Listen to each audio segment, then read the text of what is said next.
जय माता रानी भाई और बहनों, स्वागत है आप सभी का मेरे इस नए व्लॉग में। और आज हम जा रहे हैं मैहर धाम शारदा माता के दर्शन करने। मैहर जो कि मध्य प्रदेश के अंदर सतना जिले के अंदर जो है मैहर नगरी है, मैहर शहर है, जिसमें माता शारदा का मंदिर है। शारदा माता के मंदिर का महात्म्य ये है, अगर पुराणों की बात की जाए, कथाओं के अनुसार, जब माता सती ने यानी कि जो भोलेनाथ की पत्नी थी, माता सती ने जब अपना शरीर जो है अग्नि में भस्म कर दिया था और भोलेनाथ उनका शरीर लेकर के जा रहे थे, तो उनका शरीर जब भस्म हुआ था तो उनका जो हार था, माई का जो हार था, वो इस नगरी में यानी कि मैहर में जो है गिरा था, जहाँ पर माता शारदा का मंदिर है। इसीलिए इस शहर का नाम माई हार यानी कि मैहर पड़ा। तो इस तरह से इस नगरी का जो है महात्म्य है। चलिए हम दर्शन करने के लिए जा रहे हैं। तो सबसे पहले हमें स्टेशन से माता शारदा के मंदिर के लिए जो है ऑटो लेनी पड़ेगी। तो यहाँ से स्टेशन से लेकर के माता शारदा के मंदिर तक का किराया जो है 20 रुपये पड़ेगा। अगर आप इसके थोड़ा सा आगे आ जाते हैं, घंटा घर जिसको कहते हैं, तो वहाँ से जो है आपका किराया लगेगा 15 रुपये। और अगर आप बस स्टैंड से आएंगे तो बस स्टैंड से जो है 10 रुपये ही लगेगा। तो इस तरह से माता शारदा के मंदिर जाने के लिए जो है मैहर से ही किराया मैंने आपको बताया। और ये मैं ऑटो में बैठ चुकी हूँ और मैं आपको यही बता रही थी किराए के बारे में, लेकिन बहुत ज़्यादा शोर हो जाने की वजह से मैंने इसका साउंड बंद कर दिया है और मैं अलग से जो है वॉइस रिकॉर्ड कर रही हूँ, ताकि आप सभी के लिए जो है अच्छी तरह से जानकारी मिल पाए अगर आप कभी भी दर्शन करने जाते हैं। तो ये हम पहुँच चुके हैं और ऑटो वाले को हमने जो है किराया दे दिया है। ज़्यादा टाइम नहीं लगता है। अगर आप ऑटो से आते हैं तो रेलवे स्टेशन से लेकर के माता शारदा के मंदिर के पास तक का रास्ता जो है केवल 5 मिनट का ही है। और यहाँ पर हम दुकान पे रुके हुए हैं, यहाँ से हम प्रसाद वगैरह लेंगे जो भी हमें लेना है। क्या हुआ था कि ऑटो वाले ने हमको पहले ही बोल दिया था कि आप हमारे ही दुकान से प्रसाद लीजिएगा, तो इस वजह से जो है हम उन्हीं की दुकान पे रुके हुए हैं। तो वहीं पर जो है हमने प्रसाद लिया है। ये हम प्रसाद ले चुके हैं। हमने जो है पॉलीथीन में मैंने डाल लिया है, क्योंकि चुनरी में बांध के वो लोग देते हैं, क्योंकि पॉलीथीन अलाउ नहीं है, लेकिन वो पकड़ते नहीं बनती है और मुझे वीडियो भी शूट करना था, इसलिए मैंने अपनी सहूलियत के लिए जो है पॉलीथीन में डाल लिया था। तो चलिए, वैसे पॉलीथीन पूरी तरह से बैन है, चुनरी वगैरह में ही बंधवाना पड़ता है। तो ये देखिए, यहाँ से शुरुआत होती है। यहाँ पे भी गेट नहीं बना हुआ है, यहीं से जो है हमको पैदल आगे चलना होगा। तो कम से कम काफ़ी ज़्यादा दूर का रास्ता है, भी पैदल काफ़ी देर चलना पड़ेगा, यही मैं आपको बता रही थी। और पूरी शोर की वजह से मैं हर जगह का ऑडियो बंद कर दी हूँ, क्योंकि शोर होता है तो समझ में ही नहीं आ रहा था। मैंने समझाने की कोशिश की पर नहीं। तो यहाँ से सीढ़ियों तक कुछ दूर हमें पैदल ही जाना होगा। अगर ज़्यादा भीड़ भाड़ हो जाती है तो 4 व्हीलर 2 व्हीलर जो है अंदर ले जाने की भी अनुमति नहीं होती है। और अगर आप ऑटो से आते हैं तो वो लोग तो बाहर ही उतारते हैं। और जैसा कि हमको ऑटो वाले की दुकान से ही जो है प्रसाद लेना था, तो इसलिए उसने हमको और भी ज़्यादा दूर उतार दिया था। तो ज़्यादा दूर नहीं है वैसे। अगर आपको फर्स्ट गेट में भी उतारा जाता है तो वहाँ से कम आधा किलोमीटर या इससे भी कम है, थोड़ी दूर आपको पैदल हर हालत में चलना ही होगा। और चलिए थोड़ा सा बातचीत भी कर लेते हैं प्रसाद के बारे में ही। मैं यहाँ पर आपसे भी से बातचीत कर रही थी, लेकिन मैंने जो है ऑडियो म्यूट कर दिया है, क्योंकि वाहन की आवाज़ से जो है सुनाई नहीं दे रहा था अच्छी तरह से। तो प्रसाद के बारे में ये बता रही थी कि यहाँ पर दुकानदार जो है प्रसाद खरीदने के लिए बहुत ही ज़्यादा परेशान करते हैं। यानी कि अगर आपने शुरू में ही जो है प्रसाद खरीद लिया, अभी 3 गेट आगे आने वाले हैं। मैंने आपको जैसा कि बताया कम से कम आधा किलोमीटर की दूरी है, थोड़ा सा कम ही होगा इससे। तो इतनी दूरी में बहुत सारी दुकानें आने वाली हैं और शुरू से ही परेशान करने लगते हैं दुकानदार, इतना ज़्यादा कि मतलब रोड से ही आपको इतना पीछा करते हैं कि यहाँ से लेकर के जहाँ तक आप जाएंगे आपके पीछे पीछे बहुत दूर तक भी आ जाते हैं कि आप प्रसाद ले लीजिए, प्रसाद ले लीजिए। हम तो लेडीज़ हैं, लेडीज़ को नहीं छूते हैं, लेकिन जेंट्स को हाथ पकड़ कर के भी चलिए हमारी दुकान में, मतलब ऐसे भी बोल के ले जाते हैं कि हम आपको 20 रुपये का ही प्रसाद बनाएंगे, 50 रुपये का ही बना देंगे, 100 रुपये का ही बना देंगे। लेकिन ये मतलब सही नहीं होता है। उनकी दुकान में जाने के बाद जो है वो प्रसाद बांधने के बाद जो है ज़्यादा ही मतलब मूल्य बताते हैं। मतलब मूल्य तो आपका जो सामान देंगे उसी का बताएंगे, लेकिन प्रसाद जो है ज़्यादा बांध दिया जाता है। आप हमेशा जब भी प्रसाद बनवाएं तो आप देख लें कि क्या चीज़ें जो है आपको आपको माता के लिए चाहिए हैं। जैसे कि श्रृंगार, जितना ज़्यादा आप श्रृंगार चढ़ाएंगे तो उतना ज़्यादा जो है आपका प्रसाद बड़ा बनाया जाएगा, ज़्यादा मूल्य का बनाया जाएगा।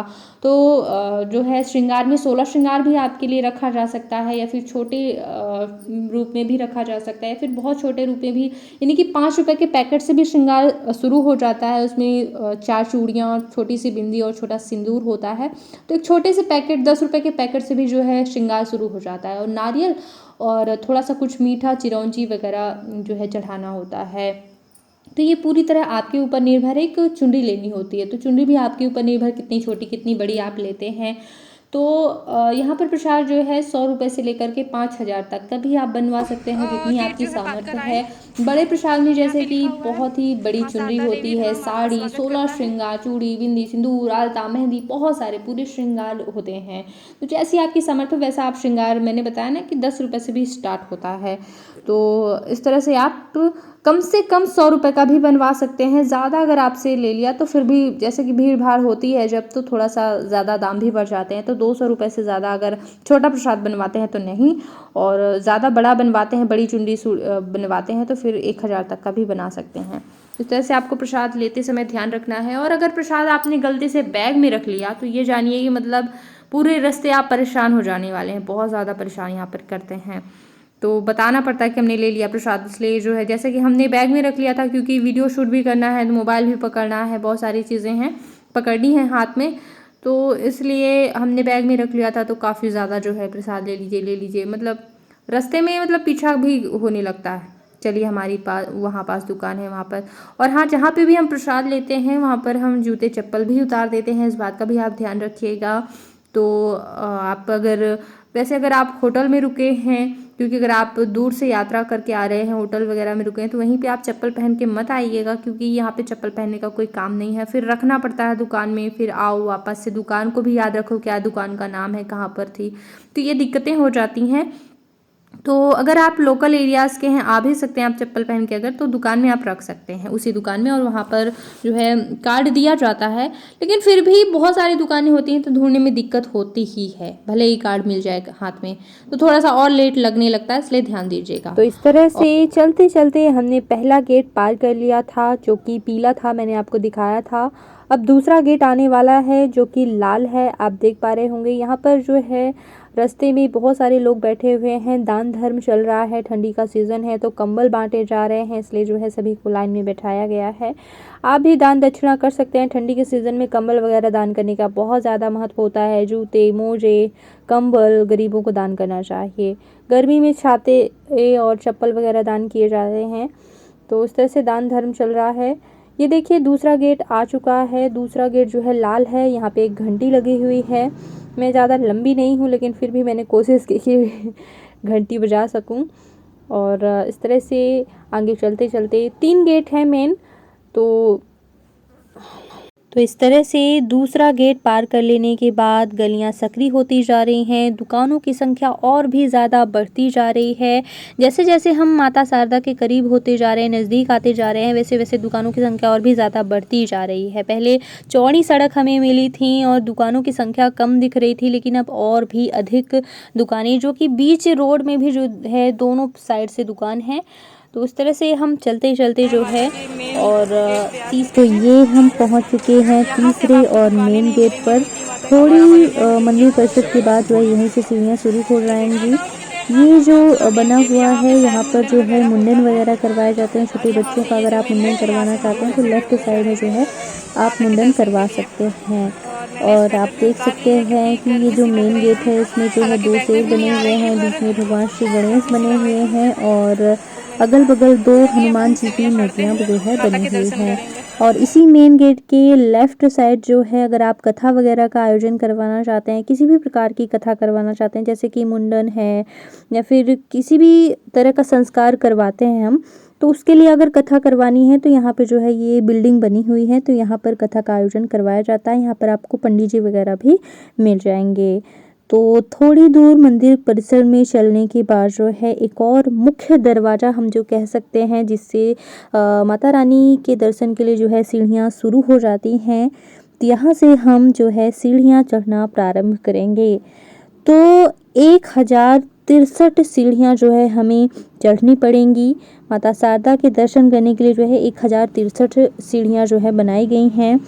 तो सीढ़ियों को चढ़ते हुए जो है हम दर्शन करने जाएंगे। और अगर आप सीढ़ियाँ चढ़कर नहीं जाना चाहते हैं या फिर आपको किसी प्रकार की जल्दबाजी है कि हम शारदा माता के दर्शन कर लें और फिर हमें घर भी जाना है, शाम हो रही है, ऐसा कुछ है, तो आप लिफ्ट में भी चढ़ कर के जा सकते हैं। तो लिफ्ट की कुछ फ़ीस होती है। वैसे हम तो सीढ़ियों से गए थे। अगर लिफ्ट से कम एक व्यक्ति का एक बार का 100 रुपये आप समझ सकते हैं। वैसे मुझे फ़िक्स पता नहीं है, लेकिन ज़्यादा नहीं है 100 रुपये से, इतना मैं जानती हूँ। तो इतने में जो है आप चढ़ कर के जा सकते हैं। बीच से आपको लाइन में सम्मिलित कर दिया जाता है और फिर वहीं से आप शारदा माता के दर्शन कर सकते हैं।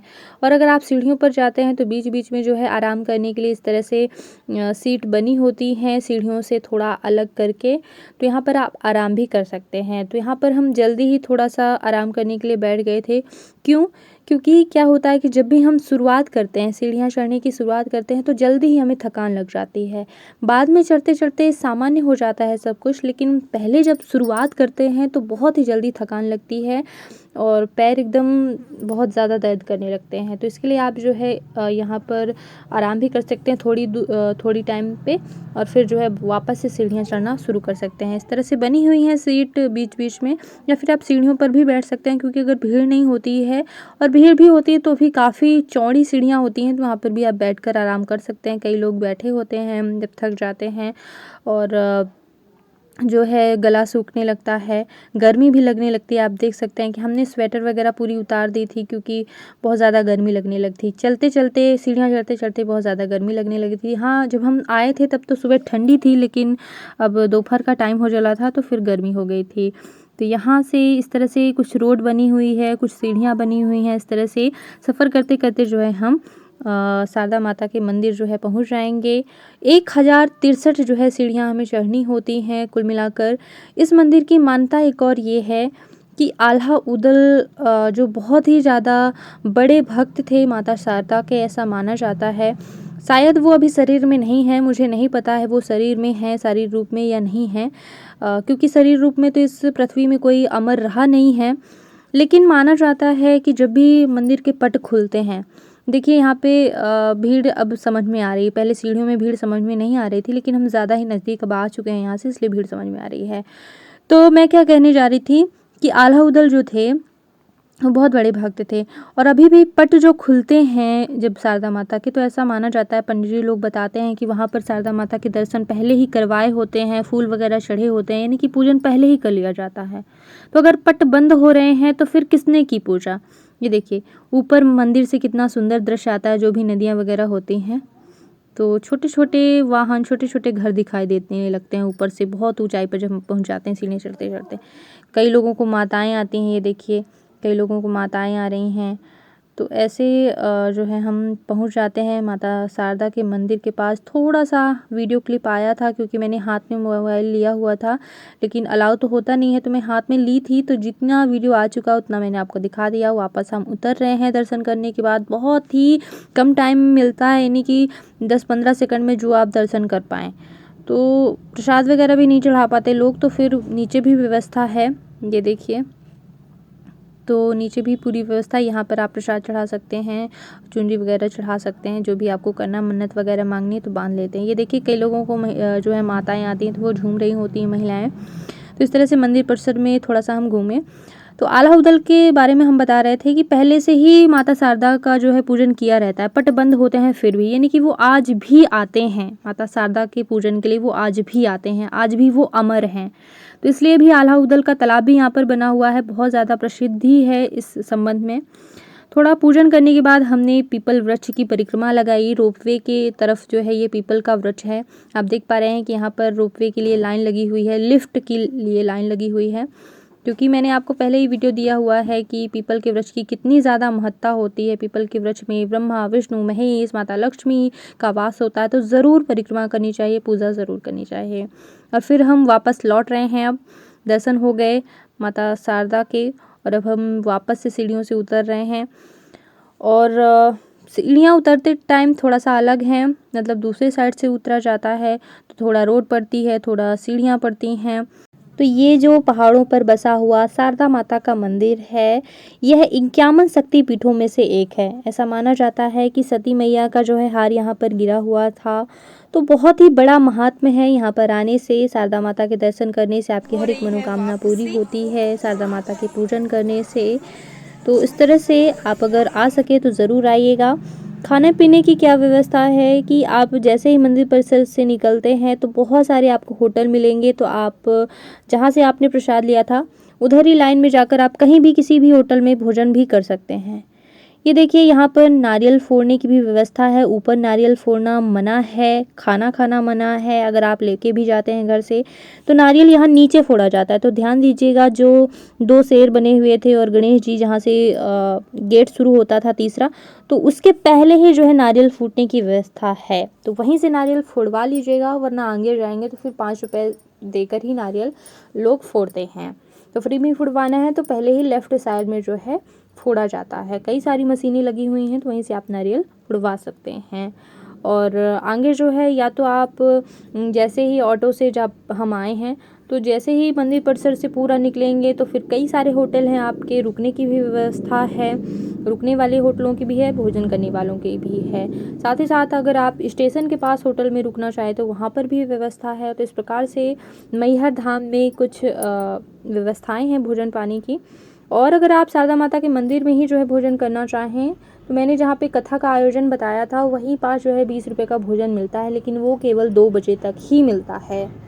20 रुपये का भरपेट मिलता है, तो वहाँ पर भी आप कर सकते हैं। इस तरह से कमेंट करके ज़रूर बताइएगा कि आपको ये वीडियो कैसा लगा। और इसी तरह के पूजा पाठ से जुड़े हुए धार्मिक वीडियोस देखने के लिए और आगे जो भी मैं तीर्थ यात्रा करने वाली हूँ उन सभी के वीडियोस देखने के लिए चैनल को सब्सक्राइब ज़रूर कर लीजिएगा।